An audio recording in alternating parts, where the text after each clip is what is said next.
All right, so I have had lots of you guys leave me notes that you don't like spiders. Good news is you can't really see the pictures. That's a bonus. I'm not gonna lie. The pictures are pretty intense. Miss Mikkel has the book in her information, so I don't have it to share with you. Not a fan of spiders myself, so we just have this for our science reading. And again, part of the reason why we're reading this for science is we're going to be talking about different types of life and organisms. And this was just one that kind of fit the season of October. Again, not a super spider fan at all. I actually don't mind snakes or reptiles, but don't like spiders. So here we go. While tarantulas may not actually be the bad guys like some people think they are, they certainly live in some scary places. In this search for the huge spiders, Rick often goes into locations where most of us wouldn't dare to step, including dark, isolated caves in the middle of the jungle. There's a cave here in Fredgkiana West, he explains. It is primordial. As you enter down into the dark cavern and look backwards into the light, the vines are hanging down at the entrance. Not cool. It says characteristics of the earliest beginnings, so primordial. As he talks about the cave, Rick also notes that it is not always an enjoyable place to visit. You know there are snakes in there, he reports. You can hear the bats starting to swirl around as you enter the cave. You just don't know where they are, so that creeps you out. West then explains that for him, exploring these caves and discovering the unknown secrets that lie within them is something he must do. The prospect of what he might find is irresistible. It's one of those compelling things.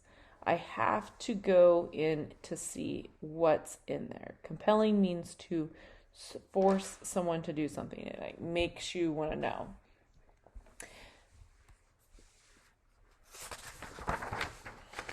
I don't care.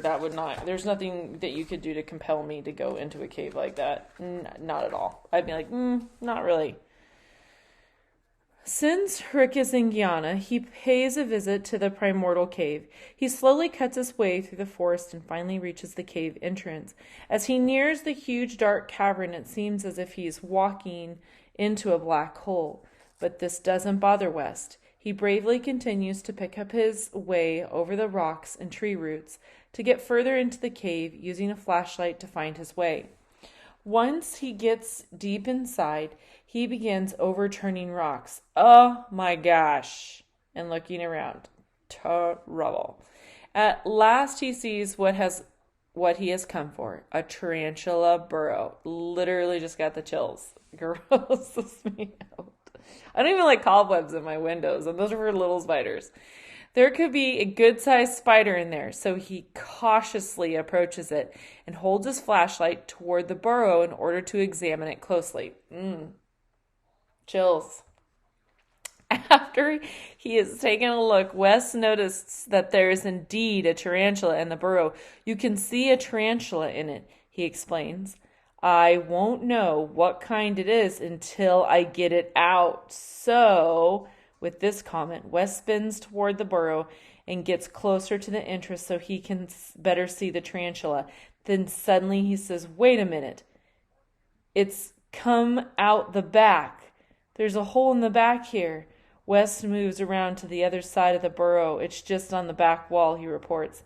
Maybe I can tease it out. He then takes a long stick and gently pushes the tarantula toward the entrance of the hole. As the spider begins to move and comes into view, Wes says excitedly, there it is, there it is. But then he added with concern, I don't know if I can get it. The spider is still quite deep within the burrow. One fast move and it could disappear once more. Okay, seriously, I can't even begin to tell you how much chills I've got right now. It's like, bleh. Oh, it's chills. It's creeping me out. So here we are, week 4, day 3, which you could call it day 3 or day 4.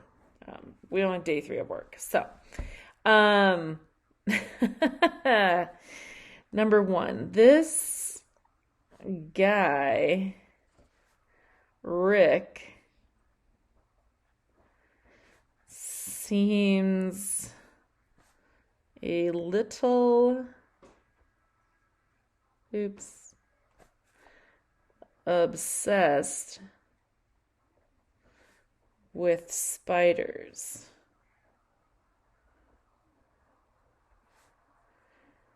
Seems a little, maybe a lot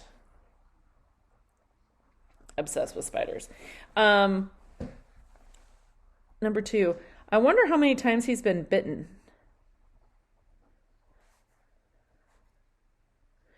How many times he's been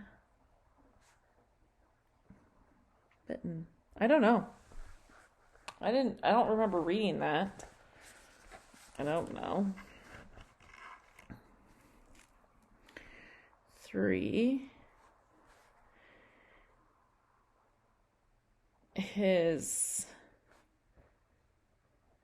camera people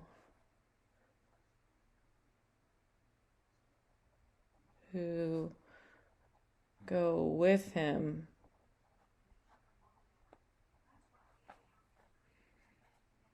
must enjoy the same kind of thing. I'm going to call it excitement because that creeps me out. Number 4. Bless you. Does he ever have to kill the spiders? Does he ever have to kill, bless you, the spiders?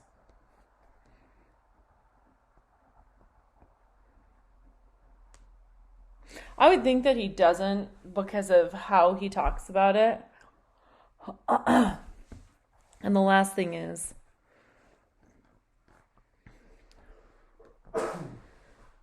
again, another question, bless you. Has he ever had issues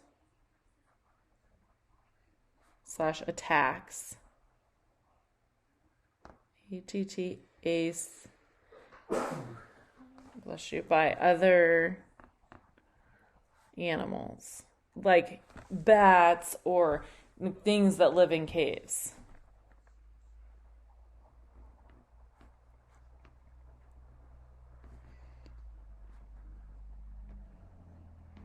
Because obviously spiders live in there and there's obviously like food and stuff that they can get from those. So I wonder if he's ever been attacked. Like if there's bats and stuff, he hears them swirling above his head.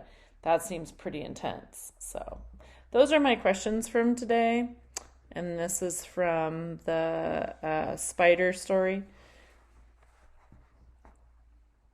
And this is actually in my science journal. So I'm going to go ahead and pause that.